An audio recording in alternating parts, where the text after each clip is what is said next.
নমস্কাৰ ডিমৰীয়া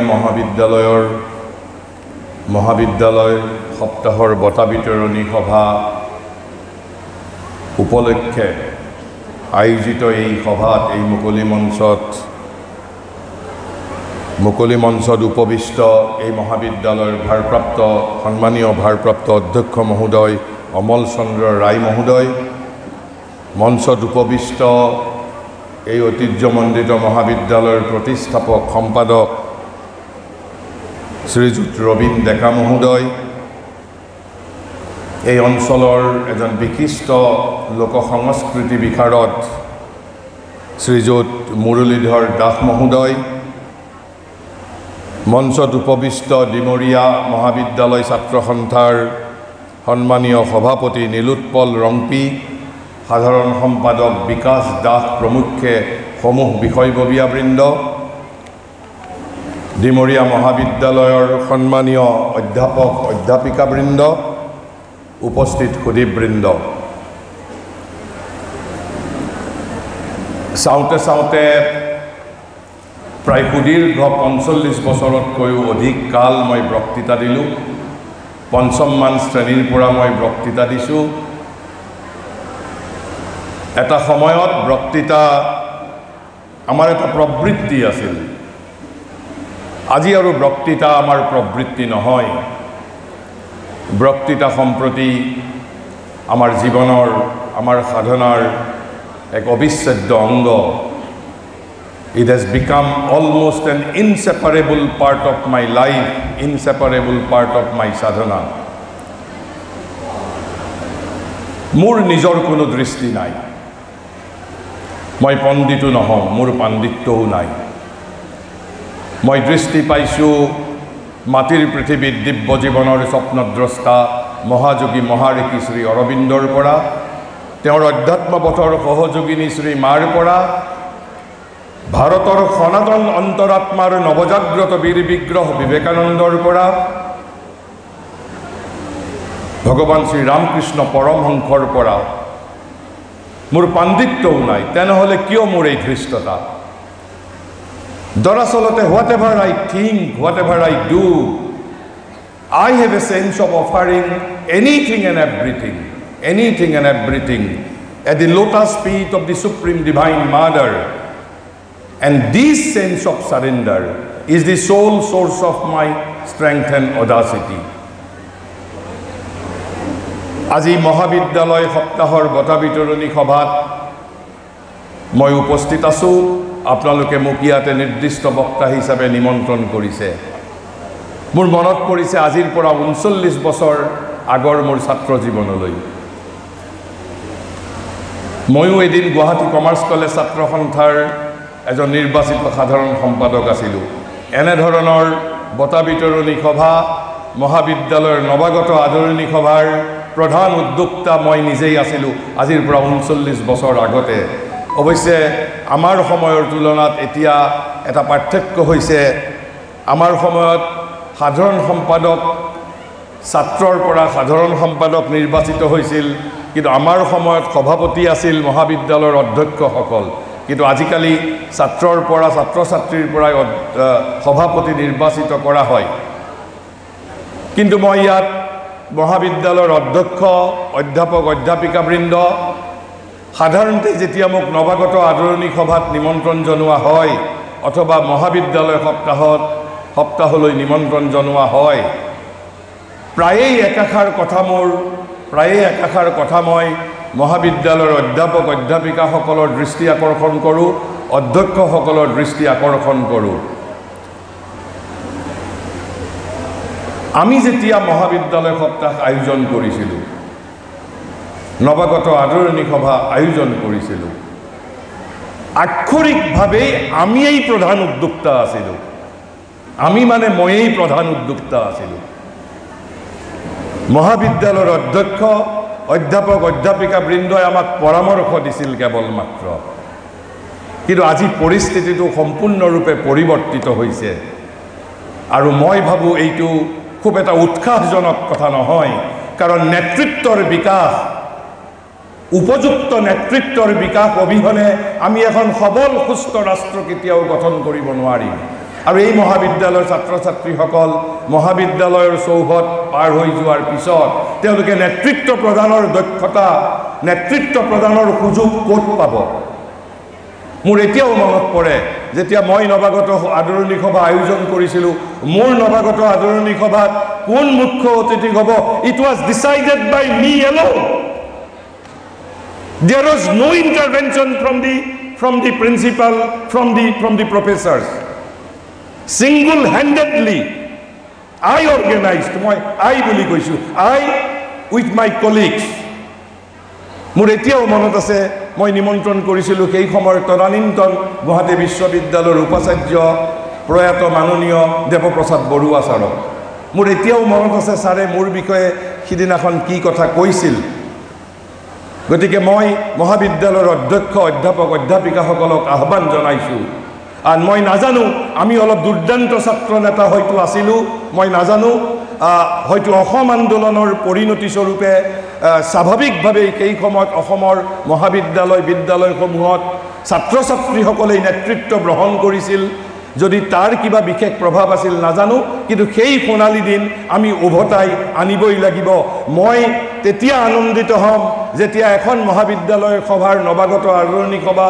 মহাবিদ্যালয় সপ্তাহৰ বঁটা বিতৰণী সভা যেতিয়া ছাত্ৰ সন্থাৰ সভাপতি সম্পাদকৰ একক উদ্যোগত অধ্যাপক অধ্যাপিকাসকলে কেৱল মাত্ৰ তেওঁলোকে যেতিয়া উজুতি খাব যাতে তেতিয়া তেওঁলোকক তুলি ধৰে তাৰ বাহিৰে let them decide everything let them organize তেওঁলোকক শিকিবলৈ দিয়ক ভুল কৰিবলৈ দিয়ক উজুতি খাবলৈ দিয়ক কিন্তু তেখেতসকলৰ নেতৃত্বৰ গুণৰ বিকাশ আপোনালোক অধ্যাপক অধ্যাপিকাসকলে বাধ্যতামূলকভাৱে ছাত্ৰ ছাত্ৰীৰ মাজত নেতৃত্ব বিকশিত কৰিব পাৰিবই লাগিব মই পাৰিবই লাগিব বুলি কৈছোঁ অধ্যাপক অধ্যাপিকাসকলে আৰু সেইবাবে মই পুনৰ আহ্বান জনাইছোঁ আজি মই সেই দৃষ্টিৰেই 39 বছৰ পিছত মহাযোগী শ্ৰী অৰবিন্দৰ দৃষ্টিৰে এই যে আমি মহাবিদ্যালয় সপ্তাহ কিয় আয়োজন কৰোঁ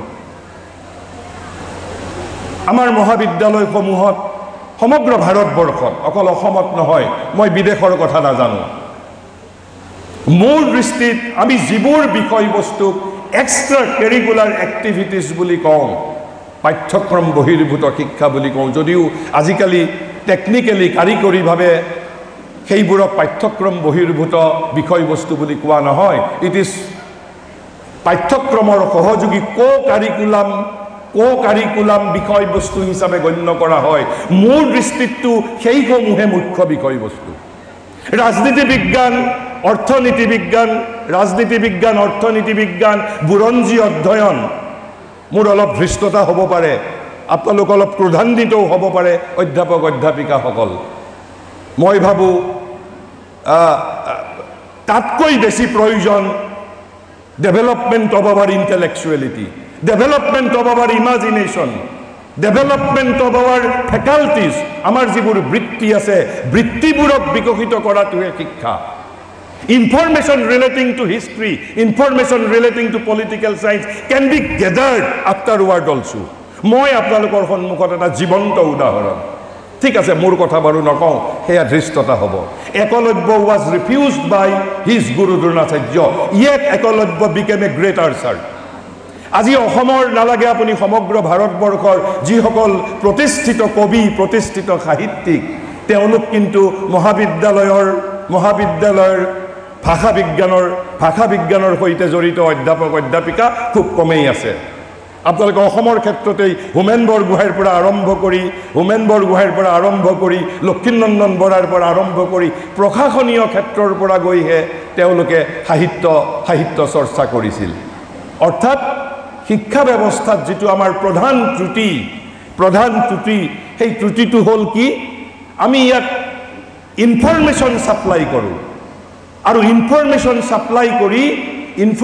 সাপ্লাই কৰি মহাযোগী শ্ৰী তৰবিন্দই কৈছে এই যেটো loading process of information loading process বুলি কৈছে ট্ৰাক এখনত যেনেকৈ আমি মাল বস্তু লোড কৰোঁ কৈছে এই লোডিং প্ৰচেছটোৰ দ্বাৰা তেওঁ এটা শব্দ ব্যৱহাৰ কৰিছে, কেৱল ডেমেজ নহয়, শব্দটো ব্যৱহাৰ কৰিছে এট্ৰফি।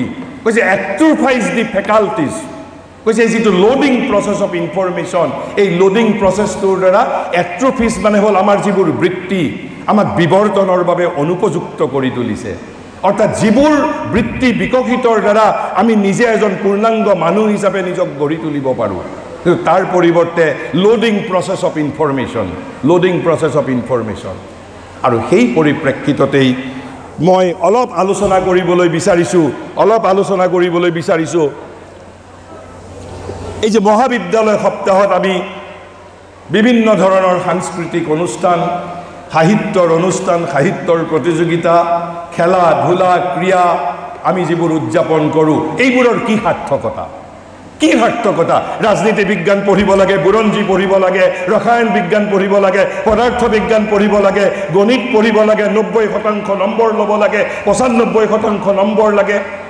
কি প্ৰয়োজন মহাবিদ্যালয় সপ্তাহ আয়োজন নকৰিলেই বা কি হ'ব? কাৰণ বৰ্তমানৰ যুগটো হ'ল কি যুগ?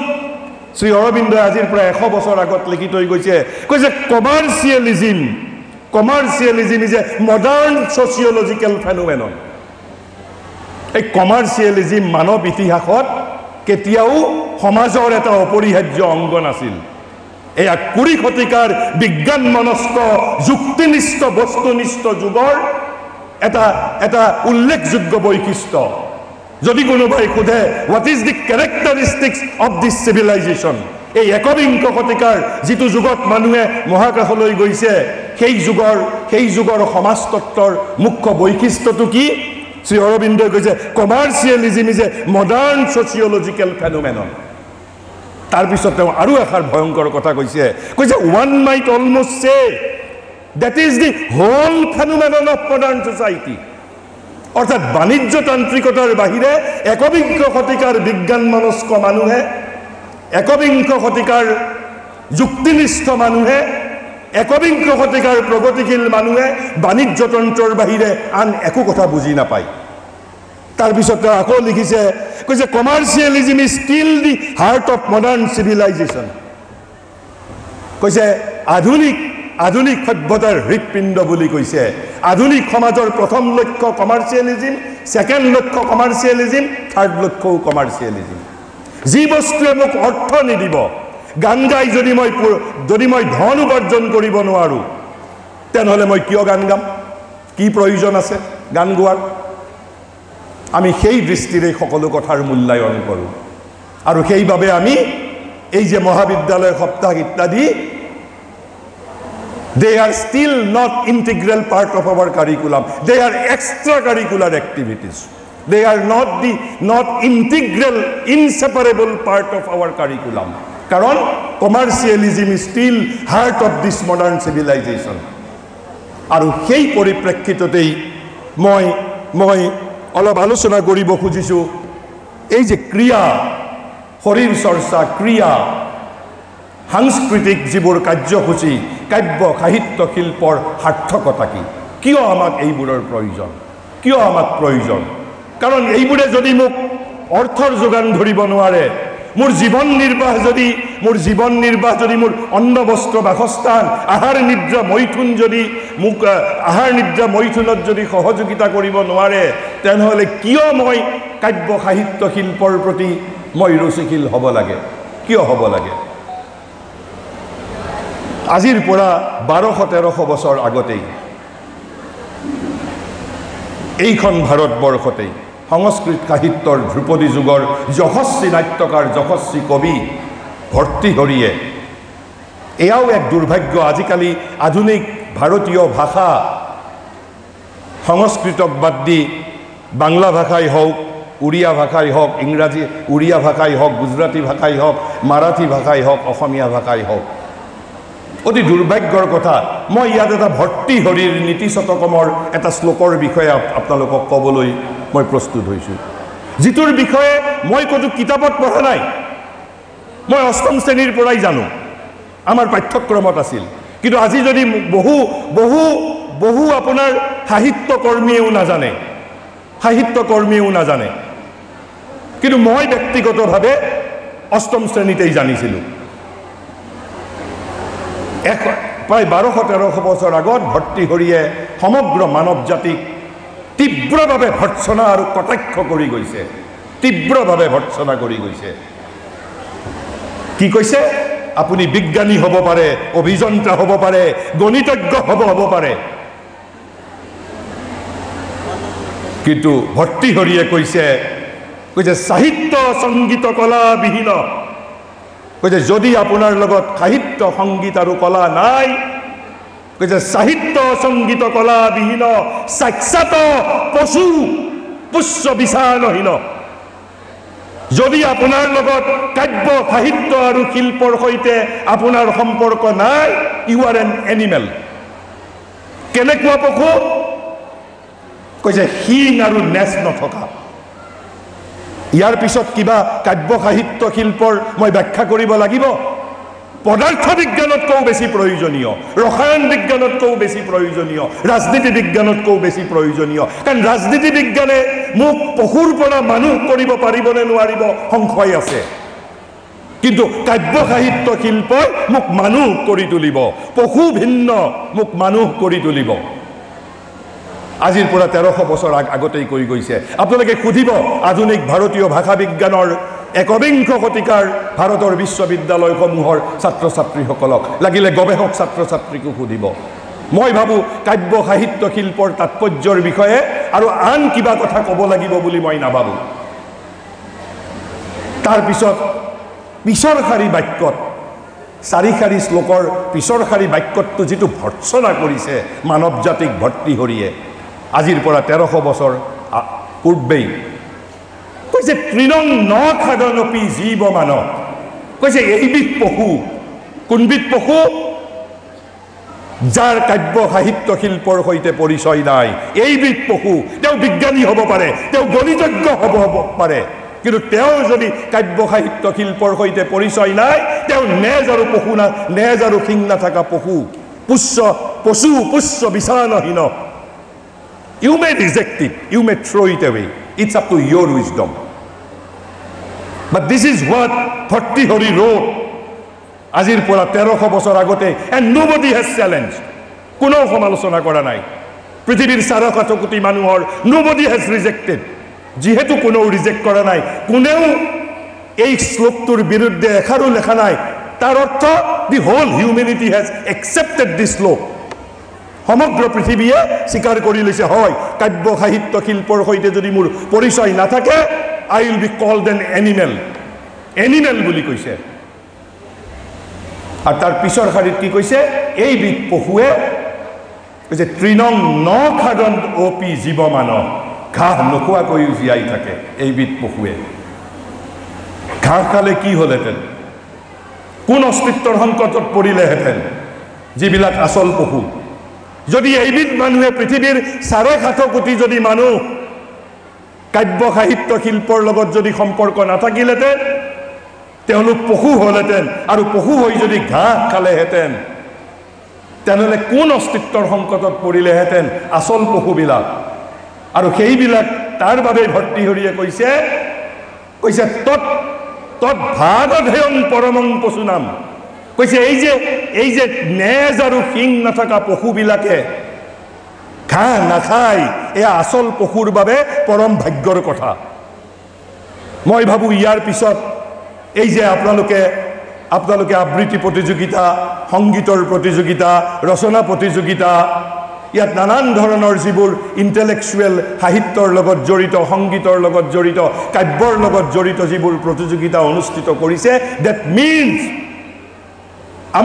আমাক আপুনি মানুহ কৰি ৰাখিছে। ৰাজনীতি বিজ্ঞান মে ফেইল, কেমিষ্ট্ৰি মে ফেইল। কাৰণ এজন ধৰ্ষণকাৰীও ভাল গণিতজ্ঞ হ'ব পাৰে নে নোৱাৰিব পাৰে? আপুনি মোক কওক। এজন ধৰ্ষণকাৰী ভাল অৰ্থনীতিবিদো হ'ব পাৰে, বা ধৰ্ষণকাৰীজন এজন পশু, আমাৰ বাবে এজন পশু। মই ক'ব নালাগে। ইয়াত অম্বিকাগিৰি ৰায়চৌধুৰীয়ে লিখি থৈ গৈছে, ভিতৰত পুহি দুষ্ট পিশাচ বাহিৰত আকে মোহিনী কলাৰ ছবি ভিতৰত পুহি দুষ্ট পিশাচ বাহিৰত আকে মোহিনী কলাৰ ছবি আৰু সেইভাবে মই কৈছো এই যে আমাৰ অধ্যাপক যিমানেই জটিলতা নাথাকক কিয় বিশ্ববিদ্যালয় অনুদান আয়োগে আপোনালোকক পৰীক্ষা মূল্যায়ন সিলেবাস পাঠ্যক্ৰম ইভ্যালুয়েশন যিমানেই আপোনালোকক বিপৰ্যস্ত নকৰক কিয় আপোনালোকে অন্তত যদি গুৰুত্ব দিয়ে যে নহয় আমাৰ বাবে কাব্য সাহিত্য শিল্প বেছি প্ৰয়োজনীয় কাৰণ মই মোৰ ছাত্ৰ ছাত্ৰীক মানুহ কৰি তুলিব লাগিব মানুহ কৰি তুলিব পাৰিব লাগিব তাৰ পিছত মই আহিছো আপোনালোকৰ হয়তো মনত এটা ভাৱ হ'ব পাৰে ভৰ্তিহৰিয়ে কৈছে কাব্য সাহিত্য সংগীত কলা বিহীন সাক্ষাৎ পশু পুষ্য বিছানহীন তেনেহলে মই এজন কালিদাস হ'ব লাগিব নেকি নে মই নিজেই ভৰ্তিহৰি লাগিব হ'ব নে মই হোমেন বৰগোহাঁইৰ দৰে ললিনী প্ৰভা দেৱীৰ দৰে নীলমৰ প্ৰভা বৰদলৈ বাইদেউৰ দৰে মই মহান সাহিত্যিক হ'ব লাগিব মই লতা মংগেশকাৰৰ দৰে সংগীতজ্ঞ হ'বই লাগিব নহলে আই উইল বি কল পশু পুষ্য বিছানহীন ইয়াৰ অৰ্থ এইটো নহয় শ্ৰী অৰবিন্দই তেওঁৰ নেশ্যনেল ভেলু অফ আৰ্ট তেওঁ জানিছিল যে this is commercialism still heart of the modern civilisation সেইভাবে তেওঁ বেলেগ এখন কিতাপ লিখিছিল নেশ্যনেল ভেলু অফ আৰ্ট কলাৰ জাতীয় মূল্য কি আছে কাব্য সাহিত্য শিল্পৰ জাতীয় মূল্য কি আছে what is the national significance সেই কিতাপত তেওঁ কৈছে যে ইয়াৰ অৰ্থ এইটো নহয় যে সকলোৱে শিল্পী সাহিত্যিক হৈ উঠিব লাগিব এই যে ভৰ্তিহৰিয়ে কোৱা এইটোৰ অৰ্থ ইয়াৰ অৰ্থ এইটো নহয় যে I have to be another Satyajit Ray another যে লিওনাৰ্ডো দা ভিঞ্চি মই হ'বই লাগিব কিন্তু কি হ'ব লাগিব বাধ্যতামূলকভাৱে মই কৈছে সকলোৱে শিল্পী সাহিত্যিক হৈ উঠিব লাগিব এনে কথা অপৰিহাৰ্য নহয় অথবা এই কথাৰ তাৎপৰ্যও সেয়া নহয় তেনেহলে তাৎপৰ্য কি তাৎপৰ্য তেনেহলে কৈছে এই কথাৰ তাৎপৰ্য হ'ল প্ৰত্যেকৰে কলাসুলভ সামৰ্থ্য আৰু বৃত্তি বিকশিত হওক তেওঁৰ ৰুচিবোধ প্ৰশিক্ষিত হওক তেওঁৰ সৌন্দৰ্যবোধ আৰু ৰূপ তথা ৰঙৰ অন্তৰ্দৃষ্টি আৰু ৰূপ তথা ৰঙত যি অভিব্যক্ত হৈছে সি প্ৰকৃতিগতভাৱে সক্ৰিয় সঠিক আৰু সংবেদনশীল হৈ উঠক এজন বিজ্ঞানীৰ ওচৰত যেতিয়া বিটুপেনৰ সুৰৰ এটা সুৰ বা এটা গান বজোৱাৰ পিছতো যদি সেই বিজ্ঞানীজন গৰুৰ দৰে যদি এই যে কয় গৰুৰ আগত টকাৰী বজালে কি হ'ব সেই ধৰণে যদি থাকে তেনেহলে according to Bhartrihari he will be পশু পুষ্য বিছানহীন এণ্ড ডিচিশ্যন ইজ ইয়োৰ্ছ মই পশু আৰু মই নেজ আৰু কিং নথকা পশু হৈ থাকিম নে মই নেজ আৰু কিং নথকা পশু হৈ মই মহান বিজ্ঞানী হ'ম গতিকে মোৰ ৰুচিবোধ বিকশিত কৰিব পাৰিব লাগিব ইয়াৰ সাধাৰণ উদ্দেশ্য হ'ল প্ৰতিজন ছাত্ৰ ছাত্ৰীৰ মাজত কলাসুলভ ৰুচি ৰসবোধ যিটো আমি কওঁ গুণগ্ৰাহী ৰসবোধ এপ্ৰিচিয়েটিভ এস্থেটিক্স ৰসবোধ যদি সেই ৰসবোধ নাথাকে মই মানুহ নহয় মই লিওনাৰ্ডো দা ভিঞ্চি হ'ব নালাগে কিন্তু মোৰ মাজত ছবি এখন দেখা পালে ছবিখনৰ মই ৰসাস্বাদন কৰিব পৰা মোৰ মাজত ৰুচি বিকশিত হ'ব লাগিব আৰু সেই ৰুচি যদি মোৰ মাজত বিকশিত হোৱা নাই মই নিশ্চিতভাৱে পশু পুষ্য বিছানহীন এয়াতো তাত্ত্বিকভাৱে কথা গ'ল কিন্তু কলা সাহিত্য কাব্যই পৃথিৱীৰ সামাজিক বিৱৰ্তনত কি সহায় কৰিছে আপোনালোকক যদি কোনোবাই সোধে যে কাব্য সাহিত্য শিল্পই পৃথিৱীৰ সামাজিক বিৱৰ্তনত কিবা সহায় কৰিছে নেকি আমাকতো আমাৰ সন্মুখত জনাইছে কেৱল মাত্ৰ বিজ্ঞানেই সমাজৰ উন্নতি কৰিছে বিজ্ঞানে মানৱ সমাজলৈ অভূতপূৰ্ব অৱদান আগবঢ়াইছে নোবডি কেন ডিনাই কিন্তু আমাক যদি কোনোবাই সোধে কাব্য সাহিত্য শিল্পই কি দিব পাৰিছে পৃথিৱীক এতিয়ালৈ শ্ৰী অৰবিন্দই তেওঁৰ নেশ্যনেল ভেলু অফ আৰ্ট এই কিতাপখনতেই কৈছে আমাৰ আজি ভাৰতৰ যিসকল মানুহ অন্তত ভাৰতৰ বুলি কৈছো ভাৰতৰ যিসকল মানুহ এতিয়াও পাশ্চাত্য সংস্কৃতিৰ মায়াজালৰ দ্বাৰা সন্মোহিত হৈ আছে তেওঁলোকৰ বাবে এতিয়াও আমেৰিকা স্বৰ্গপুৰী আমেৰিকা এতিয়াও স্বৰ্গপুৰী, আমেৰিকাত যাব পাৰিলে জীৱনে যেন সাৰ্থকতা লাভ কৰে। একেবাৰে আমাৰ গাঁৱৰ পৰা দিল্লীলৈকে সকলো শিক্ষিত মানুহৰ জীৱনৰ লক্ষ্য আমেৰিকা। আমেৰিকা যাব পাৰিলেহে যেন মোৰ জীৱনে সাৰ্থকতা লাভ কৰিব। কিন্তু আপোনালোকে জানেনে, এই আমেৰিকাত আজিৰ পৰা 150-200 বছৰ আগলৈ জঘন্য দাস প্ৰথা আছিল, জঘন্য দাস প্ৰথা। মই এটা উদাহৰণ হিচাপে কৈছোঁ, এই জঘন্য দাস প্ৰথাৰ পৰা আহি বিৱৰ্তনৰ মাজেৰে আজি আমি এক জটিল সামাজিক জীৱনত আমি উপনীত হৈছোঁ। জটিল সামাজিক বিৱৰ্তনৰ মাজত ঊৰ্ধ্বমুখী আমি এক জটিল সমাজ ব্যৱস্থা লাভ কৰিছোঁ। কেনেকৈ সম্ভৱ হ'ল? কোনে সম্ভৱ কৰিলে? এই যে জটিল আমি সেই দাস প্ৰথাৰ দৰে জঘন্য এটা বৰ্বৰ সামাজিক জীৱনৰ পৰা আজিৰ যিটো সমৃদ্ধ জটিল এটা সমাজ ব্যৱস্থালৈ বিৱৰ্তন কেনেকৈ সম্ভৱ হ'ল? কোনে কৰিছিল সম্ভৱ? কোনে সম্ভৱ কৰি তুলিছিল? আমি কেতিয়াবা জানো নিজক প্ৰশ্ন কৰিছোঁ, কোনে সম্ভৱ কৰি তুলিলে? বিজ্ঞানেতো ভগৱানৰ অস্তিত্ব স্বীকাৰেই নকৰে, তেনেহ'লে কেনেকৈ সম্ভৱ হ'ল? শ্ৰী অৰবিন্দই কৈছে, যেতিয়া হৃদয়বৃত্তি বিকশিত হৈছিল, হাৰ্ট ফেকাল্টি মানুহৰ মাজত, যেতিয়া অৰ্থাৎ পশুৰ পৰা লাহে লাহে কাব্য সাহিত্য শিল্প এই যে ৰুচিবোধৰ বিকাশৰ মাজেৰে যেতিয়া হৃদয়বৃত্তি পূৰ্ণৰূপে বিকশিত হৈছিল, আৰু তাৰ সৈতে তিনিটা বস্তু। আপুনি ধৰ্ম ৰিলিজিয়নক যিমানেই নিন্দা নকৰক কিয়, ধৰ্মই পৃথিৱীৰ সামাজিক বিৱৰ্তনৰ এটা নিৰ্দিষ্ট সময়ত তাৰ নিৰ্দিষ্ট অৱদান পৃথিৱীত আগবঢ়াই থৈ গৈছে। প্ৰতিটো ধৰ্মই কম বেছি পৰিমাণে। ৰিলিজিয়ন কৈছে, এটা হ'ল heart development of heart faculty, coupled with religion, philosophy and ethics। এই চাৰিটা বস্তুৰ যুগলবন্দীত পুৰণি সমাজ ব্যৱস্থা বিধ্বস্ত হৈ গৈছিল। গতিকে পৃথিৱীক বিৱৰ্তনৰ ক্ষেত্ৰত সামাজিক জীৱনৰ বিৱৰ্তনৰ ক্ষেত্ৰত আটাইতকৈ গুৰুত্বপূৰ্ণ ভূমিকা গ্ৰহণ কৰিছিল প্ৰথম অৱস্থাত কি বস্তুৱে? আমাৰ হৃদয়বৃত্তি, কাব্য সাহিত্য আৰু হৃদয়বৃত্তি, দৰ্শন, ৰিলিজিয়ন আৰু নীতিবোধ, philosophy, religion and ethics with the develop heart faculty. তাৰপিছত পৃথিৱীত চিন্তাৰ আন্দোলনে দেখা দিলে, থট মুভমেণ্ট। চিন্তাৰ আন্দোলন কেনেকৈ ত্বৰান্বিত হৈছিল? চিন্তাৰ আন্দোলন কেনেকৈ বিকশিত হৈছিল? কোনে বিকশিত কৰিছিল? কৈছে, যেতিয়া আমাৰ মাজত দুটা বস্তু বিকশিত হৈছিল, এটা বিৱৰ্তনৰ মাজেৰে আৰু এটা হ'ল মানুহৰ অধ্যৱসায়ৰ মাজেৰে। সেই দুটা বস্তু কি? এটা হ'ল ইমাজিনেশ্যন আৰু এটা হ'ল region. Because reason is the highest developed human faculty as of now. বৰ্তমান সময়ত আমাৰ বৃত্তিসমূহৰ ভিতৰত this logical faculty is the highest developed faculty. Without these two factors, imagination, developed faculty of imagination and the developed faculty of reason, পৃথিৱীত চিন্তাৰ আন্দোলনে দেখা নিদিলেহেঁতেন। কিন্তু আকৌ প্ৰশ্ন উত্থাপন হ'ব, এই ৰিজনক কোনে সহায় কৰিছিল? ৰিজন কেনেকৈ বিকশিত হ'ব পাৰিছিল পৃথিৱীত? সেই প্ৰশ্নৰোতো উত্তৰ লাগিব।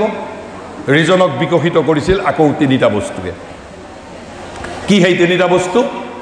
ইয়াতেই প্ৰথম আমাক সহায় কৰিছে বিজ্ঞানে, science. Second, again philosophy. Third, criticism, সমালোচনা। এই তিনিটা বস্তুৰ একত্ৰ সন্মিলনত, একত্ৰ অধ্যৱসায়ৰ ফলত আমাৰ যিটো ৰিজন, যুক্তি বুদ্ধি, এই যিটো বৃত্তি বিকশিত হৈছিল, কোনে কৰিছিল? Philosophy, science and criticism. কিন্তু আনটো ফেকাল্টি, ইমাজিনেশ্যন, কল্পনা বৃত্তিক কোনে বিকশিত কৰিছিল? কল্পনা বৃত্তিক বিকশিত কৰিছিল কাব্য সাহিত্য আৰু শিল্পই।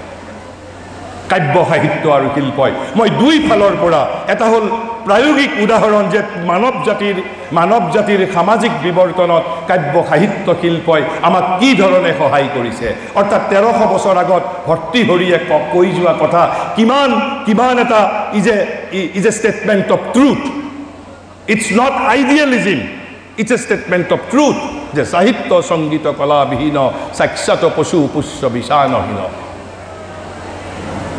মই সাধাৰণভাৱে যে কাব্য সাহিত্য সংগীত সো এই বস্তুবোৰ আপোনালোকে এক্সট্ৰা কাৰিকুলাৰ এক্টিভিটিজ কৰি ৰাখিব নে আপোনালোকে তাক আমি শিক্ষা ব্যৱস্থাৰ অপৰিহাৰ্য অংগলৈ ৰূপান্তৰিত কৰিম it is up to your wisdom কিন্তু মই আজি এই যে মহাবিদ্যালয় সপ্তাহত আপোনালোকে যিবোৰ সাংস্কৃতিক আৰু বৌদ্ধিক কাৰ্যসূচী পালন কৰে যিবোৰ প্ৰতিযোগিতা অনুষ্ঠিত কৰে তাৰ অন্তৰালৰ এয়া হ'ল মহাসত্য তাৰপিছত আহিছোঁ আমি এই যে আমি খেলা ধূলা বুলি কওঁ এই বিষয়ে বহুতেই জানে কিন্তু মই একেবাৰে মই খেলা ধূলাৰ ক্ষেত্ৰত মই আমি যিবোৰ আমি সাধাৰণতে খেলা ধূলাৰ মাজেৰে আমাক কিভাৱে প্ৰয়োজনীয় আমাক খেলা ধূলা আমাক কিহৰ বাবে প্ৰয়োজনীয় আমি যদি এই খেলা ধূলা যিবোৰ স্পৰ্টছ খেলা ধূলা ক্ৰীড়াৰ প্ৰতিযোগিতা এইবোৰক যদি আমি উৎসাহিত নকৰোঁ কি আমাৰ লোকচান হ'ব আৰু কৰিলেই বা আমি কি ধৰণে উপকৃত হ'ম আমি সেই বিষয়ে অলপমান আমি আলোচনা কৰিব বিচাৰিছোঁ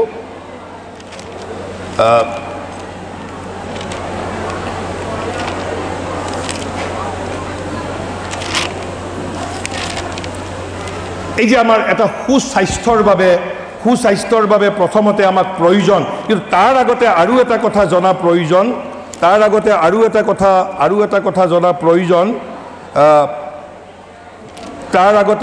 কথা জনা প্ৰয়োজন যিকোনো শিক্ষাৰেই যিকোনো বস্তুৰেই মূল লক্ষ্য হ'ল মেনিফেষ্টেশ্যন অফ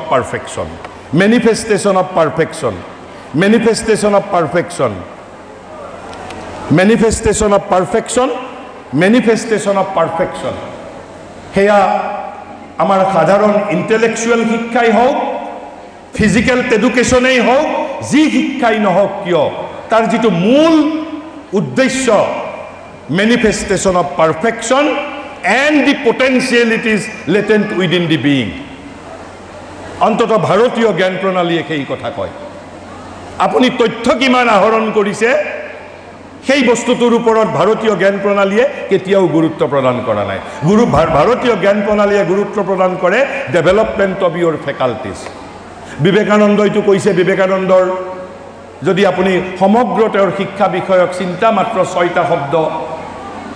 6টা শব্দ মনত ৰাখিলে বিবেকানন্দৰ হোল শিক্ষা দৃষ্টি 6টা শব্দৰ মাজত আপুনি তাক সামৰি ল'ব পাৰে সেই 6টা শব্দ কি প্ৰথমটো হৈছে 3টা সি ক্যাৰেক্টাৰ কালচাৰ আৰু হল কনসেন্ট্ৰেশন ক্যাৰেক্টাৰ কালচাৰ কনসেন্ট্ৰেশন বিবেকানন্দটো কৈছে কনসেন্ট্ৰেশন ইজ দি কি টু অল নলেজ আপুনি এজন ছাত্ৰক 5 বছৰৰ ভিতৰত আপুনি ৰাজনীতি বিজ্ঞানৰ তথ্য দিব নালাগে আপুনি হাউ টু ডেভেলপ কনসেন্ট্ৰেশন তাৰ আপুনি যদি পাৱাৰ অফ কনসেন্ট্ৰেশনটো যদি বিকশিত কৰি দিব পাৰে কি ৰাজনীতি বিজ্ঞানেই নহয় within a period of 6 month ৰাজনীতি বিজ্ঞান অৰ্থনীতি বিজ্ঞান বুৰঞ্জী সকলো একেলগে আয়ত্ত কৰি ল'ব কিন্তু আমাৰ শিক্ষা ব্যৱস্থাত আমাৰ বৃত্তিসমূহৰ বিকাশ কৰাৰ কোনো ব্যৱস্থা নাই আৰু সেইভাবে মই কৈছো এই যে আমি যিবোৰক এক্সট্ৰা কাৰিকুলাৰ এক্টিভিটিজ বুলি কওঁ সেইবোৰৰ তাৎপৰ্য অধিক তাৎপৰ্যপূৰ্ণ আৰু তিনিটা এছেৰে কি কৈছে science spirituality and the service বিবেকানন্দৰ সমগ্ৰ শিক্ষা ব্যৱস্থা কৈছে science spirituality service character culture concentration no information gathering বিবেকানন্দই তো স্পষ্ট কৈছে যে ইনফৰমেশন ইজ নট এডুকেশন আৰু যদি ইনফৰমেশনে এডুকেশন হলেতেন তেনেহ'লে জগতত আমি এনচাইক্লোপিডিয়াবোৰক ঋষি বুলি ক'ব লাগিলহেঁতেন, লাইব্ৰেৰীবোৰক ঋষি বুলি ক'ব লাগিলহেঁতেন। These are all support mechanism.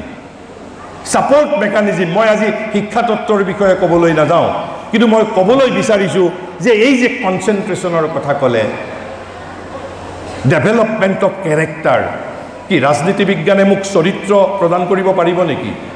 নে বুৰঞ্জী অধ্যয়নে মোক চৰিত্ৰ দিব পাৰিব? মোক চৰিত্ৰবান কৰি গঢ়ি তুলিবৰ বাবে, মোৰ ভিতৰত গুণ বিকশিত কৰিবৰ বাবে অৰ্থনীতি বিজ্ঞানে পাৰিব নেকি? নে ৰসায়ন বিজ্ঞানে পাৰিব? নে গণিতে পাৰিব? নে পদাৰ্থ বিজ্ঞানে পাৰিব? কাৰণ বিবেকানন্দই কৈছে education is the manifestation of perfection already within men. Perfection আমাৰ ভিতৰতে আছে। That needs to be manifested only.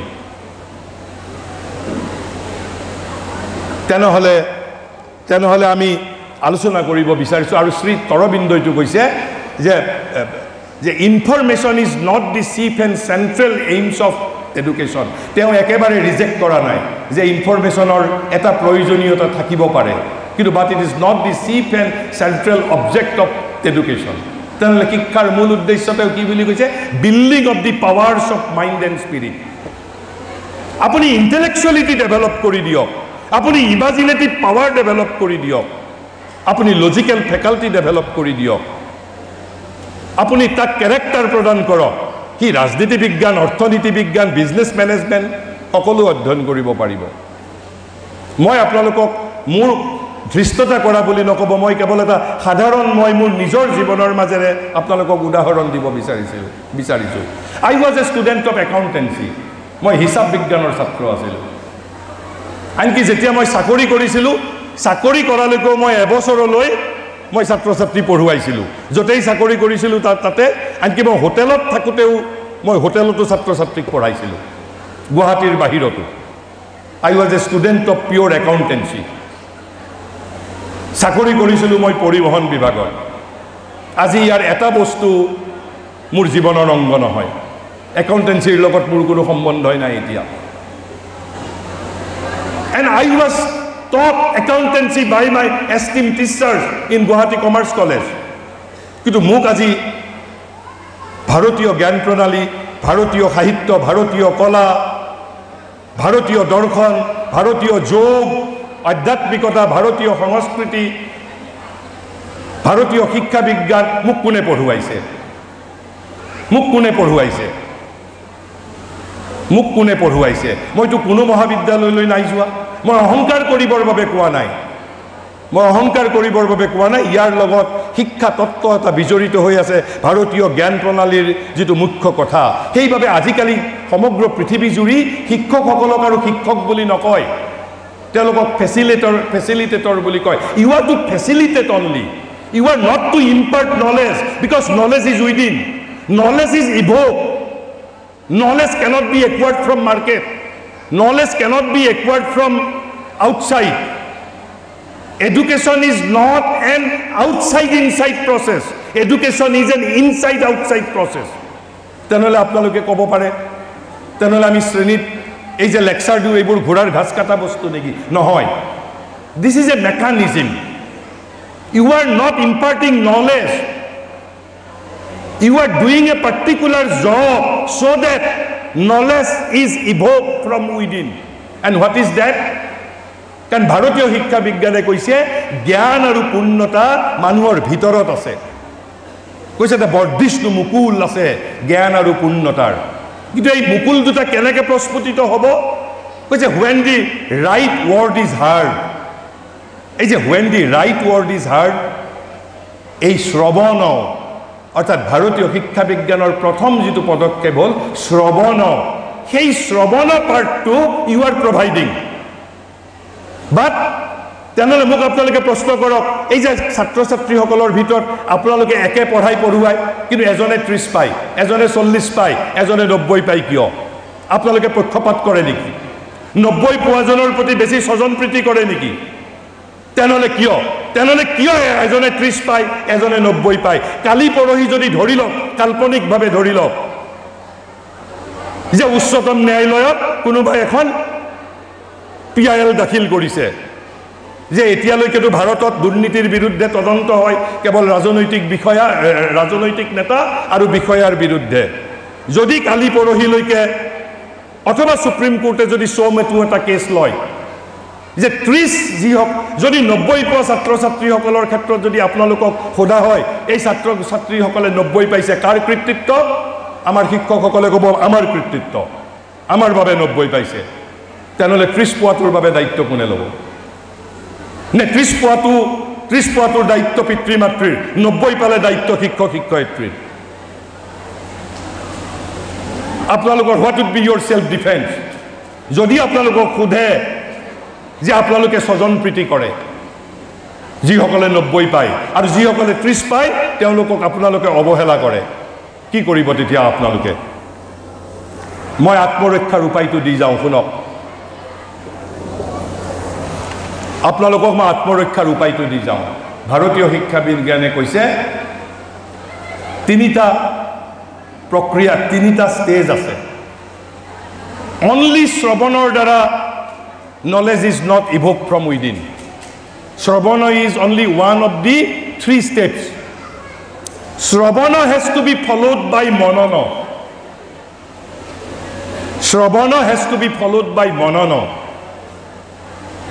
again Manana has to be followed by Nididhyasana মই যদি ইংৰাজীত কওঁ hearing reflection and the deep meditation এতিয়া আপোনালোকে ক'ব পাৰিব যে হিয়াৰিং সকলোৱে সমানে কৰিছে কিন্তু মোৰ ছাত্ৰ ছাত্ৰীসকলৰ মাজত মননশীলতাৰ পাৰ্থক্য আছে ৰিফ্লেক্টিভ পাৱাৰ কিন্তু তেতিয়া যদি আপোনালোকক সুপ্ৰিম কোৰ্টে সোধে কিয় আপোনালোকে ছাত্ৰ ছাত্ৰীৰ মাজত মননশীলতা বিকশিত কৰোৱা নাই তেতিয়া আপোনালোকে যুক্তি দিব যে ভাৰতবৰ্ষৰ বা পৃথিৱীৰ কোনো শিক্ষকে এই কথা আঙুলিয়াই দিয়া নাই আমি শিক্ষাবিদসকলে আমি কেতিয়াও এই দুখ ত্ৰুটি আমি গৱেষণা কৰা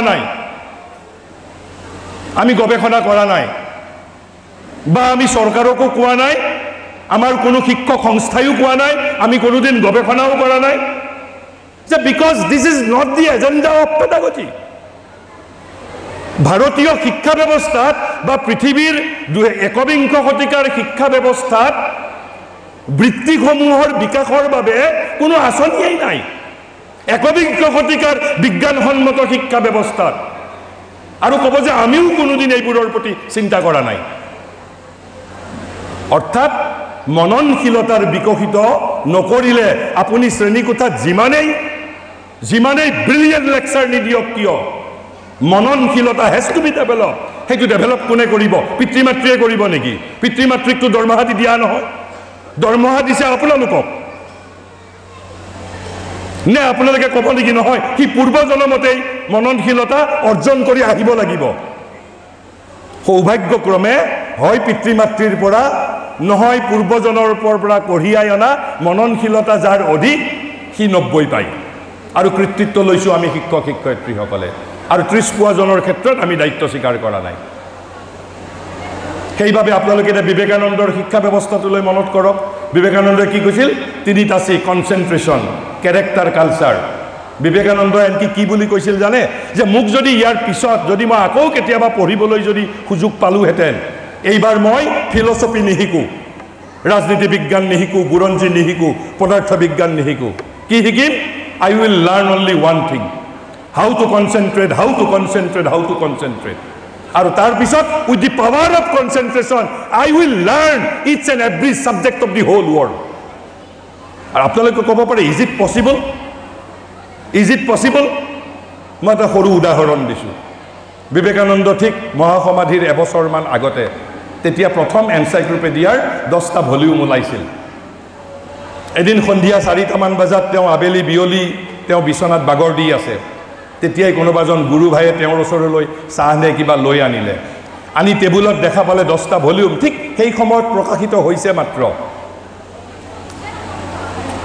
যিজন আহিছে চাহ দিবৰ বাবে তেওঁ মুখৰ ভিতৰতে কৈছে আজিকালি যিদৰে বহুতে কয় যে এইবোৰ বাজে কথা এইবোৰ 10টা ভলিউমত থকা এনসাইক্লোপিডিয়াৰ বস্তু পৃথিৱীত কোনো মানুহে এটা জনমত কেতিয়াও হৃদয়ঙ্গম কৰিব নোৱাৰে ইটস নট পসিবল তেওঁ নিজে চগতুক্তি কৰিছে বিবেকানন্দই শুনিছে বিবেকানন্দই কৈছে কি এটা জনমত নোৱাৰে নেকি I have already finished reading 9 volumes মোৰ মাত্ৰ এটা ভলিউম পঢ়িবলৈ বাকি আছে you can judge me you can test me তুমি এই 9টা ভলিউমৰ যিকোনো পৃষ্ঠাৰ পৰা মোক তুমি যিকোনো কথা সোধা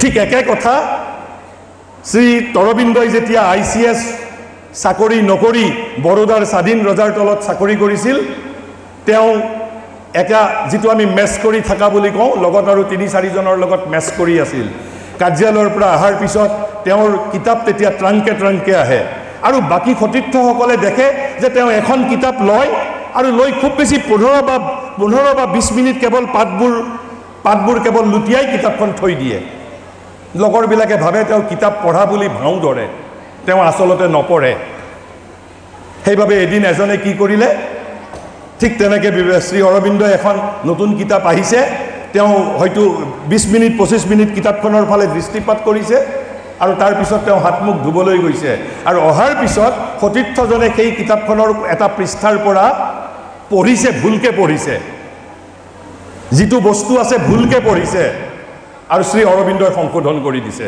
বলে তুমি ভুলকে মাতিছা this is the power of concentration কিন্তু আমাৰ শিক্ষা ব্যৱস্থাত this is yet to be not to speak of indispensable part it is yet to be a simple part of our pedagogy yet we are talking of Indian knowledge system আৰু সেই পৰিপ্ৰেক্ষিততেই মই আমাক ক্ৰিয়াই যেটো ৰাজনীতি বিজ্ঞানৰ ক্লাছে মোক দিব নোৱাৰে অৰ্থনীতি বিজ্ঞানৰ শ্ৰেণীয়ে যেটো মোক দিব নোৱাৰে ডেভেলপমেন্ট অফ মাই ফেকাল্টিজ মোক খেলা ধুলাই দিব পাৰে ক্ৰিয়াই দিব পাৰে ফিজিক্যাল এডুকেশনে দিব পাৰে আৰু আমি শৰীৰক কি বুলি ভাবো শৰীৰ এটা ডচাইল ইনস্ট্ৰুমেন্ট এটা বাধ্য এটা যন্ত্ৰ চাকৰ হেবক দাহ কাৰ আমাৰ মন আৰু প্ৰাণৰ মনে যি মতে নিৰ্দেশ দিন শৰীৰে সেই মতে কৰিব লাগিব কাম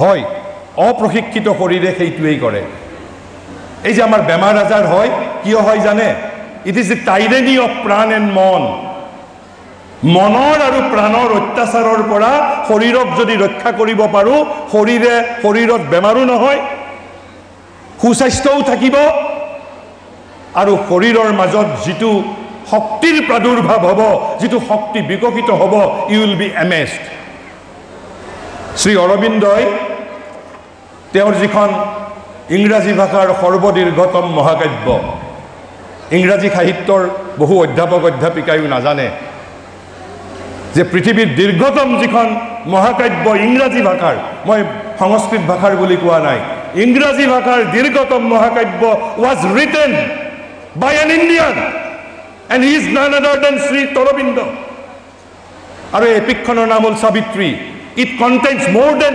24,000 sentences কিন্তু ভাৰতীয় বিশ্ববিদ্যালয়ৰ ইংৰাজী বিভাগৰ গৱেষক ছাত্ৰ ছাত্ৰীও এইবোৰ কথা নাজানে because our educated Indians have already been alienated from Indian culture they are hypnotized by the glamour of western culture Shri অৰবিন্দকে সাবিত্ৰীত মই এখাৰ বাক্য তেওঁ লেখা এই 24,000 শাৰীৰ পৰা মই এখাৰ বাক্য শৰীৰৰ কি মাহাত্ম্য তেওঁ কৈছে even the body shall remember God কৈছে পৃথিৱীত এটা দিন আহিব সেই 24,000 বাক্যৰ ভিতৰত এখাৰী বাক্য আছে even the body shall remember God শৰীৰৰ মাজত এই শক্তি আছে আৰু তাক বিকশিত কৰাৰ প্ৰাথমিক উপায় হ'ল আমাৰ শৰীৰ চৰ্চা খেলা ধুলা সেইভাবে পৃথিৱীত গ্ৰীচ দেশতো খেলা ধুলাৰ ওপৰত অত্যধিক গুৰুত্ব প্ৰদান কৰা হৈছিল বাকি কাব্য সাহিত্য শিল্পৰ ওপৰতো গুৰুত্ব প্ৰদান কৰিছিল আৰু ভাৰতবৰ্ষত যেটো শিক্ষা ব্যৱস্থা আছিল সেই শিক্ষা ব্যৱস্থাৰ তিনিটা অংগ আছিল মই যদি এবাৰ কৈ দিও প্ৰথমটো আছিল মেথডাইজ অৰ্গেনাইজেশ্যন অফ লাইফ সেকেন্ড উপাদানটো আছিল vast and astonishing fund of integral knowledge বুলি কৈছে not the information of a particular subject but that too was not neglected এই যে ইন্টিগ্ৰেল নলেজ বুলি কৈছে, ইন্টিগ্ৰেল নলেজ মানে তার তিনিটা উপাদান, self knowledge, knowledge of the whole world, and knowledge of the ultimate reality. These three constitute the concept of integral knowledge. কিন্তু বর্তমান সময়ত our education is not related to integrality. Why?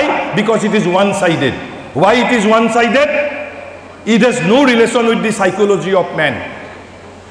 কিন্তু আমি মানুহক শিক্ষা প্ৰদান কৰাৰ বাবে দৃষ্টতা কৰিছো, but present universal education has no relation with the psychology of human being.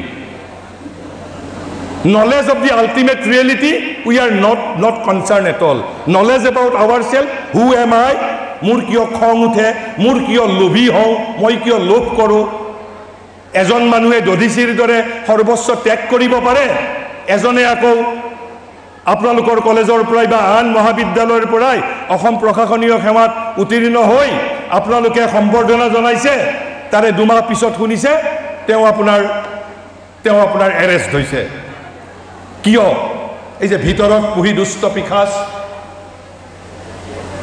কাৰণ knowledge about the self, knowledge about the self, education is the manifestation of perfection. কিন্তু আমি তৎপৰ হৈ যাওঁ, এজন ছাত্ৰ ছাত্ৰী যেতিয়া এছিয়াছত ভাল ভাল ফলাফল দেখুৱাই আমি সম্বৰ্ধনা জনাবৰ কাৰণে এটা উপৰা কৰোঁ, তেনেহ'লে যিদিনা তেওঁ এৰেষ্ট হ'ব সিদিনা কি কৰিব আপুনি? কিন্তু আপোনালোকৰ যদি এজন শিল্পী হৈছে, কবি হৈছে, বিজ্ঞানী হৈছে, দাৰ্শনিক হৈছে, তেওঁলোকক সম্বৰ্ধনা জনাই জানো? নজনাই। কাৰণ আমাৰ ক্ষমতাৰ প্ৰতি এটা প্ৰেম আছে। সামন্ত প্ৰথা পৃথিৱীত নোহোৱা হৈ গৈছে, কিন্তু সামন্তজন ক'ত গ'ল? সামন্তজনক আমি লুকুৱাই ৰাখিছোঁ ভিতৰত। সেইবাবে সমগ্ৰ পৃথিৱীব্যাপী আমি ছাত্ৰ ছাত্ৰীসকলক আমি অনুপ্ৰাণিত কৰোঁ to become administrator. Why? I want to administer. মই শাসন কৰিব বিচাৰোঁ, মই ক্ষমতা লিপছোঁ, মই শাসন কৰিব বিচাৰোঁ। সেইবাবে আমাৰ শিক্ষানুষ্ঠানসমূহে, আমাৰ জাতীয় অনুষ্ঠানসমূহে কবি সাহিত্যিক শিল্পীক বা খেলুৱৈক যিমান সন্মান দিয়ে তাতকৈ IAS যদি পায়, এছিয়াছ যদি পায়, তেনেহ'লে তেওঁ সম্বৰ্ধনা জনাবৰ বাবে এটা উপৰা লগায়। মইতো প্ৰশাসনীয় চাকৰি কৰিছিলোঁ, মোৰতো প্ৰশাসনীয় বিষয়ৰ প্ৰতি কোনো শ্ৰদ্ধা নাই, মোৰ কোনো শ্ৰদ্ধা নাই। গতিকে মই এজন কবিক যিমান মহত্ব দিম, এজন শিল্পীক যিমান মহত্ব দিম, দৰকাৰ হ'লে এজন ব্যৱসায়িক মহত্ব দিম। কাৰণ বিষয়াসকলে যোৱা 70 বছৰত ভাৰতবৰ্ষত কি কৰিছে, অন্ততঃ মই নিজে এটা জীৱন্ত উদাহৰণ। গতিকে আমি সেইভাবে কৈছোঁ, এই যে আমাৰ আমাক যিবোৰ চৰিত্ৰ গঠন, এই যে বিবেকানন্দই ক'লে কেৰেক্টাৰ, কালচাৰ, কনচেন্ট্ৰেশ্যন। মই প্ৰথমতে নেতৃত্বৰ গুণৰ কথা কৈছোঁ। আমি সেই বিষয়ে অলপমান আমি আলোচনা কৰিম। কৈছে যে প্ৰথমতে আমি ভাবোঁ যে খেলা ধূলাৰ উদ্দেশ্য কি? Because this is an era of entertainment. We are not bothered about enlightenment. আমি এতিয়া আলোকিত হ'ব নিবিচাৰোঁ। We want to be entertained. আমোদ প্ৰমোদ, মনোৰঞ্জন। আমি ভাবোঁ এই খেলা ধূলাবিলাকৰ মুখ্য উদ্দেশ্য আমোদ প্ৰমোদ, মনোৰঞ্জন। এয়া একেবাৰে নিম্ন স্তৰৰ এটা তাৎপৰ্য, একেবাৰে নিম্ন স্তৰৰ। আমোদ প্ৰমোদ, মনোৰঞ্জন একেবাৰে নিম্ন স্তৰৰ। হয়, আমি যেতিয়া ক্ৰিকেট খেল এখন দেখোঁ, ল'ৰা ছোৱালীয়ে খেলিছে, আমি এটাতে আমোদ পাওঁ, আমি মনোৰঞ্জন পাওঁ, আমাৰ বিনোদন হয়। কিন্তু এয়া একেবাৰে নিম্ন স্তৰৰ তাৎপৰ্য। আৰু নহ'লে আমি কি বুলি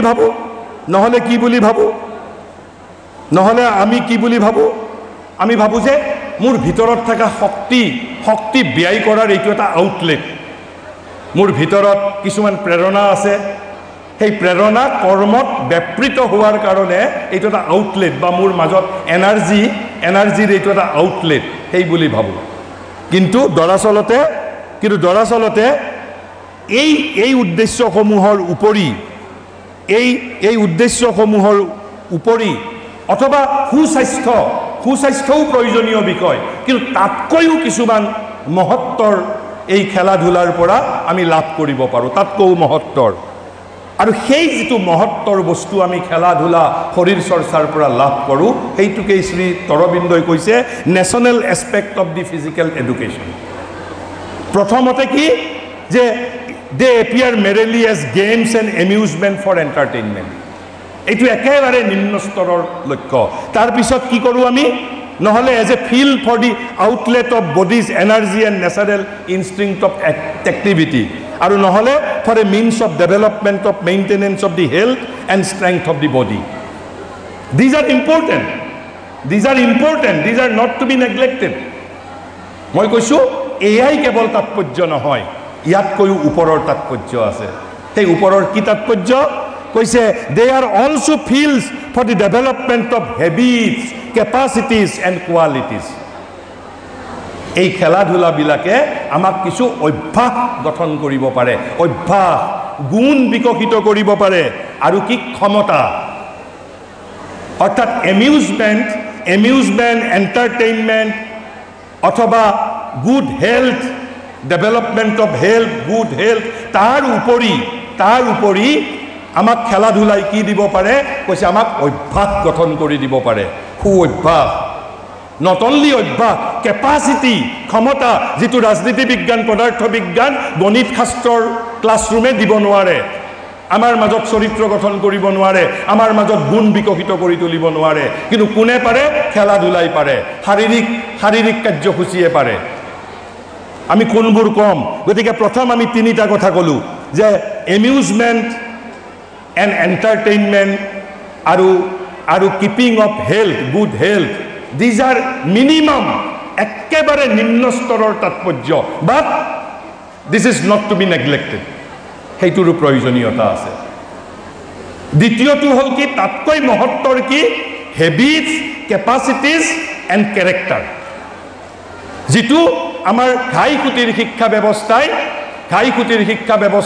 বিকলাংগ ঘাইকুটিৰ শিক্ষা ব্যৱস্থাৰে মোৰ অভ্যাস পৰিৱৰ্তন কৰিব নোৱাৰে মোৰ মাজত গুণ বিকশিত কৰিব নোৱাৰে মোৰ মাজত ক্ষমতা বিকশিত কৰিব নোৱাৰে কিন্তু খেলা ধূলা আৰু শাৰীৰিক কাৰ্যসূচীয়ে পাৰিব আৰু কৈছে which are of utmost service to people in all circumstances people মানে জাতিৰ বাবে ৰাষ্ট্ৰৰ বাবে এই যে অভ্যাস ক্ষমতা আৰু চৰিত্ৰ কৈছে যুদ্ধই হওক বা শান্তিৰ অৱস্থাতেই হওক যিকোনো সময়তে এই তিনিটা বস্তু অতীব প্ৰয়োজনীয় আৰু সেইটোকেই মহাৰিষিয়ে কৈছে যে national aspect of sports amusement good health entertainment these are একেবাৰে মিনিমাম মষ্ট তেনেহ'লে আমাক কি কৰিব পাৰে কৈছে যে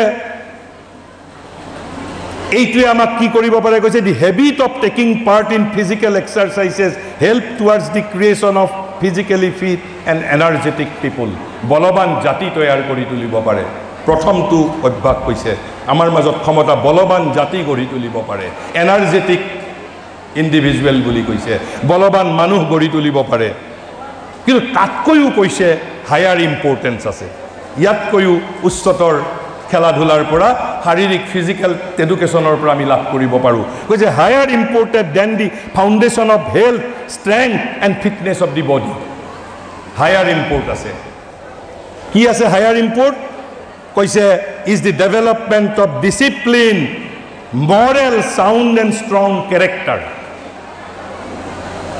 অৰ্থাৎ সুস্বাস্থ্য বলৱান শক্তি বলৱান এইবোৰতো আছেই এইবোৰ নেগলেক্ট কৰিব নোৱাৰোঁ কিন্তু হায়াৰ ইম্পৰ্ট হ'ল কি আমাৰ চৰিত্ৰ নিৰ্মাণত খেলা ধূলাই সহায় কৰিব পাৰে ক্ৰিয়াই চৰিত্ৰ নিৰ্মাণত সহায় কৰিব পাৰে কিন্তু আজি কিন্তু সেই খেলা ধূলা has to be played with proper attitude আমি আজিকালি কিন্তু খেলা হিচাপে নলওঁ যুদ্ধ হিচাপে গ্ৰহণ কৰোঁ যেতিয়া ভাৰত পাকিস্তানৰ খেলা হয় যেতিয়া ভাৰত অষ্ট্ৰেলিয়াৰ ক্ৰিকেট খেলা হয় যেন আমি যুদ্ধ কৰিবলৈহে গৈছোঁ কাৰণ আমাৰ শিক্ষা ব্যৱস্থাই চৰিত্ৰ হেৰুৱাই পেলাইছে চৰিত্ৰ নিৰ্মাণৰ কোনো ব্যৱস্থা নাই দৰাচলতে খেলা ধূলাৰ সেই উদ্দেশ্য নাছিল খেলা ধূলাই সহযোগিতা সৃষ্টি কৰিব পাৰিব লাগে কিন্তু বৰ্তমান আমি স্পৰ্টছক যুদ্ধলৈ ৰূপান্তৰিত কৰিছোঁ যেন দুখন দেশৰ মাজত যুদ্ধ চলিছে গতিকে আমাক কি কৰিব পাৰে কৈছে যে sound and strong and moral character তাৰপিছত কৈছে they help to form the qualities of courage hardihood hardihood মানে সাহসিকতা কাৰেজ হাৰ্ডিহুড এইবোৰ আমি খেলা ধূলাৰ পৰা লাভ কৰিব পাৰোঁ কৈছে energetic action and initiative or call for skill steadiness of will steadiness of মানে কৈছে যে কিছুমান খেলা ধূলা আছে যিবোৰ খেলাত কি হয় জানেনে কৈছে যে নতুন উদ্ভাৱনী ক্ষমতাৰ প্ৰয়োজন হয় কিছুমান খেল আছে তাৰপিছত কি প্ৰয়োজন হয় প্ৰবল কৰ্মশক্তিৰ প্ৰয়োজন হয় কঠোৰ শ্ৰমৰ প্ৰয়োজন হয় সাহসৰ প্ৰয়োজন হয় কৌশল প্ৰয়োগৰ প্ৰয়োজন হয় দ্ৰুত সিদ্ধান্ত আৰু দ্ৰুত কৰ্ম সম্পাদনৰ প্ৰয়োজন হয় আৰু কৈছে অকস্মাত ভাগ্য বিপৰ্যয়ত কি ধৰণে কৌশল অৱলম্বন কৰি মই জয়লাভ কৰিব লাগিব এই বস্তুবোৰ একোবিধ ক্ৰিয়াই একোবিধ খেলাই আমাৰ পৰা দাবী কৰে ধৰি লওক ভাৰত আৰু অষ্ট্ৰেলিয়াৰ মাজত ক্ৰিকেটৰ প্ৰতিযোগিতা হৈছে ভাৰতে বেট ধৰিছে 8জন প্ৰথম শাৰীৰ বেটছমেন ইতিমধ্যে উইকেট পতন হৈছে 8টা উইকেটৰ পতন হৈছে বাকী দুজনে তেতিয়া এটা অকস্মাত ভাগ্য বিপৰ্যয় হৈছে তেওঁলোকে উদ্যমৰ সৈতে খেলিব লাগিব কৌশলৰ সৈতে খেলিব লাগিব সেই সময়তে নতুন উদ্ভাৱনী তেওঁলোকে বৃত্তি বিকশিত কৰিব লাগিব নহলে দে উইল ফেইল কিন্তু এই ধৰণৰ পৰিস্থিতি ক্ৰিয়াৰ বাহিৰে আমি ৰাজনীতি বিজ্ঞানৰ শ্ৰেণীকোঠাৰ মাজত নাপাওঁ অৰ্থনীতি বিজ্ঞানৰ শ্ৰেণীকোঠাৰ মাজত আমি নাপাওঁ কাৰণ কিয় কৈছে প্ৰবল কৰ্মশক্তি নতুন উদ্ভাৱনী ক্ষমতা দৃঢ়চিত্ততা দৃঢ় সিদ্ধান্ত দ্ৰুত কৰ্ম সম্পাদন অকস্মাত ভাগ্য বিপৰ্যয়ত কি কৰিব লাগিব আৰু কি ধৰণে কৌশলেৰে কৰিব লাগিব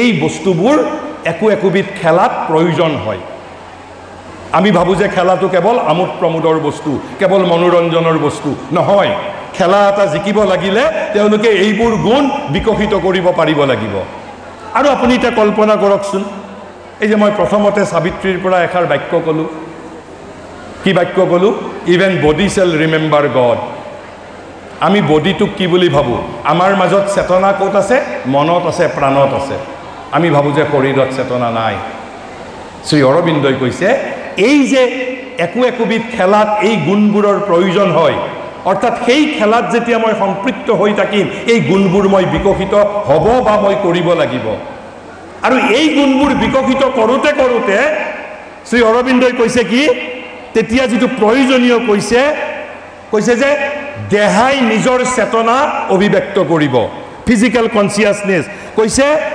সকলোতকৈ মূল্যৱান যিটো পৰিণতি হয় কৈছে শৰীৰৰ নিজস্ব চেতনাৰ জাগৰণ শৰীৰৰ নিজস্ব চেতনাৰ জাগৰণ হয় ফিজিকেল কনচিয়াছনেছ সেইভাবে শ্ৰী অৰবিন্দই কৈছে এদিন even body shall remember God আৰু তেতিয়া কি হ'ব যেতিয়া ফিজিকেল কনচিয়াছনেছ ডেভেলপ হ'ব তেতিয়া এই যে মই প্ৰথমতেই কৈছোঁ শৰীৰ এটা বাধ্য যন্ত্ৰ সি কাৰ অৰ্ডাৰ ফলো কৰে কাৰ নিৰ্দেশ পালন কৰে মন আৰু প্ৰাণৰ তেতিয়া আৰু মন আৰু প্ৰাণৰ নিৰ্দেশ আপোনাৰ শৰীৰে পালন নকৰিব শৰীৰে নিজৰ চেতনা বিকশিত কৰিব কাৰণ কিয় আপুনি চাওক ৰাজনীতি বিজ্ঞান অধ্যয়ন কৰোঁতেও অৰ্থনীতি বিজ্ঞান অধ্যয়ন কৰোঁতেও আপুনি নতুন উদ্ভাৱনী ক্ষমতা বিকশিত কৰাৰ প্ৰয়োজন নাই আপুনি তাতে কোনো অকস্মাত ভাগ্য বিপৰ্যয় নঘটে আপোনাৰ স্বাভাৱিক আপুনি 365 দিন একেধৰণে ৰাজনীতি বিজ্ঞানৰ তথ্য মনত ৰাখিলেই হ'ব কিন্তু একোটা ক্ৰিয়াত ফুটবলেই হওক কাবাডীয়েই হওক ক্ৰিকেটেই হওক বেডমিণ্টনেই হওক আপুনি এই গুণবোৰ বিকশিত কৰিব লাগিব আৰু এই গুণবোৰ বিকশিত হওঁতে এদিন গৈ মোৰ শৰীৰে তাৰ স্বকীয় চৈতন্য অভিব্যক্ত কৰিব আৰু যেতিয়া চৈতন্য অভিব্যক্ত কৰিব তেতিয়া কি কৰিব তেতিয়া কি মনৰ নিৰ্দেশ আৰু নুশুনে প্ৰাণৰ নিৰ্দেশ নুশুনে তেওঁ শৰীৰ নিজেই কেপেবল হ'ব সেইভাবে শ্ৰী অৰবিন্দই কৈছে even body shall remember God কৈছে শৰীৰ পৰ্যন্ত ভগৱানক এদিন স্মৰণ কৰিব কেৱল মনে নহয় প্ৰাণে নহয় হৃদয়ে নহয় আত্মাই নহয় শৰীৰেও স্মৰণ কৰিব বুলি কৈছে আৰু তাৰ পিছত কৈছে কি ইয়াৰ পিছত কৈছে আৰু এই শক্তিটো কৈছে এই যিটো শৰীৰে চেতনা বিকশিত কৰিব এই শক্তিটো মনৰ ক্ষিপ্ৰ অন্তৰ্দৃষ্টি বা আমাৰ সংকল্প শক্তিৰ যিটো ক্ষমতা তাৰ সমতুল্য বুলি কৈছে অৰ্থাৎ মনৰ যিটো অন্তৰ্দৃষ্টি থাকে আমাৰ শৰীৰৰ বা আমাৰ যিটো সংকল্প শক্তিৰ ক্ষমতা থাকে সেইটোৰ সমতুল্য বুলি কৈছে। আৰু তাৰ বাহিৰেও তাৰ পিছত আৰু এটা খেলা ধূলাৰ যিটো গুণৰ কথা কৈছে, কি কৈছে? কৈছে কিছুমান মানুহৰ আমাৰ শৰীৰত অংগ চালনা ত্ৰুটিপূৰ্ণ হৈ থাকে, শিথিল হৈ থাকে। এই খেলা ধূলাৰ মাধ্যমেৰে আমি শৰীৰৰ অংগ চালনা সঠিক কৰি তুলিব পাৰোঁ। আপুনি বহুত মানুহৰ লক্ষ্য কৰিব, অংগ চালনা আমাৰ যিবোৰ বডি লেংগুৱেজবোৰ ডিফেক্টিভ, ত্ৰুটিপূৰ্ণ। কি বুলি কৈছে? যে অশিক্ষিত দেহৰ বাবে স্বাভাৱিক যি শিথিলতা, বিশৃংখলতা, আমি বহুত শক্তি অপব্যয় কৰোঁ। কেনেকৈ মিতব্যয়ী হ'ব লাগে শৰীৰৰ শক্তিটো প্ৰয়োগ কৰাৰ ক্ষেত্ৰত, ব্যৱহাৰ কৰাৰ ক্ষেত্ৰত, আমাক এই শৰীৰ চৰ্চাই, শৰীৰ শিক্ষাই, খেলা ধূলাৰ মাধ্যমেৰে আমি সেই বস্তু আয়ত্ত কৰোঁ। আৰু তাৰ পিছত কৈছে যে আটাইতকৈ যিটো মূল প্ৰয়োজনীয় বস্তু আমি খেলা ধূলাৰ পৰা লাভ কৰোঁ, আমি সেই শব্দটো আপোনালোকে প্ৰত্যেকে শুনিছে। সেই বিষয়ে মই অধিক ক'বলৈ নাযাওঁ, কেৱল 2-4টা উদাহৰণ দিম। কৈছে যে সেইটো হ'ল স্পৰ্টছমেন স্পিৰিট, যিটো আমি খেলুৱৈ সুলভ মানসিকতা বুলি যিটো কওঁ।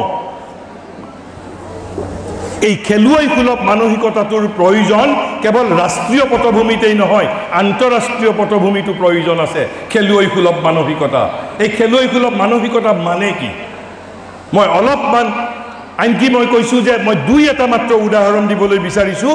গতিকে মই প্ৰথমৰ পৰা তলৰ পৰা ওপৰলৈ একেবাৰে ফিজিকেল কনচিয়াছনেছৰ পৰা মোৰ বডি মুভমেণ্ট পাৰফেক্ট কৰাৰ পৰা আৰম্ভ কৰি শেষৰ যিটো মুখ্য ফল হ'ল স্পৰ্টছমেন স্পিৰিট, খেলুৱৈ সুলভ মানসিকতা।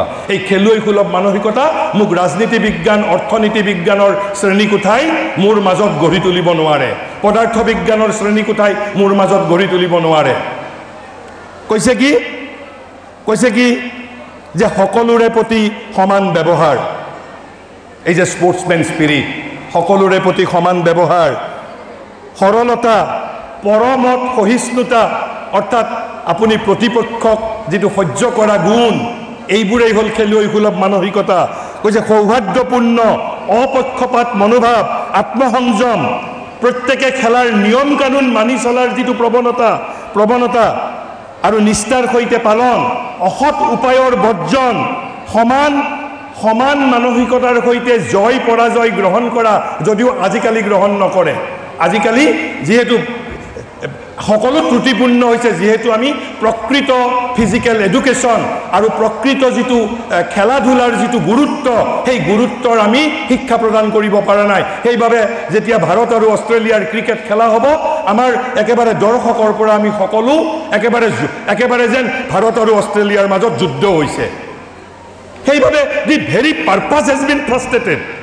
যিটো খেলুৱৈ সুলভ মানসিকতা গঢ়ি উঠিব লাগে, বৰং আমি নেতিবাচক ফল লাভ কৰিবলৈ ধৰিছোঁ। তাৰপিছত কৈছে এই যে ৰেফাৰী তথা বিচাৰকৰ নিৰ্দেশ পালন কৰা। বৰ্তমান যুগত ল'ৰা ছোৱালীয়ে মাক দেউতাকৰ কথাই নুশুনে, কিন্তু যেতিয়া সেই মাক দেউতাকৰ কথা নুশুনা ল'ৰা ছোৱালীজনে যেতিয়া এটা খেল খেলিব, ৰেফাৰী বা বিচাৰকৰ নিৰ্দেশ কিন্তু পালন কৰিব লাগে। অৰ্থাৎ এই পালন কৰোঁতে যিমান খেলিব, যিমানে নিয়ম শৃংখলাৰ মাজত থাকিব, তাৰ মাজত সেই গুণটো বিকশিত হ'ব। যিটো গুণ বিকশিত কৰিব পৰা নাই কাৰণে আমি অভিভাৱকসকল আজিকালি সন্তুষ্ট হৈ থাকোঁ। গতিকে পাৰিলে আপোনালোকে শ্ৰেণীত নম্বৰ পোৱাতকৈও আপুনি ক্ৰীড়াৰ লগত জড়িত কৰি দিয়ক।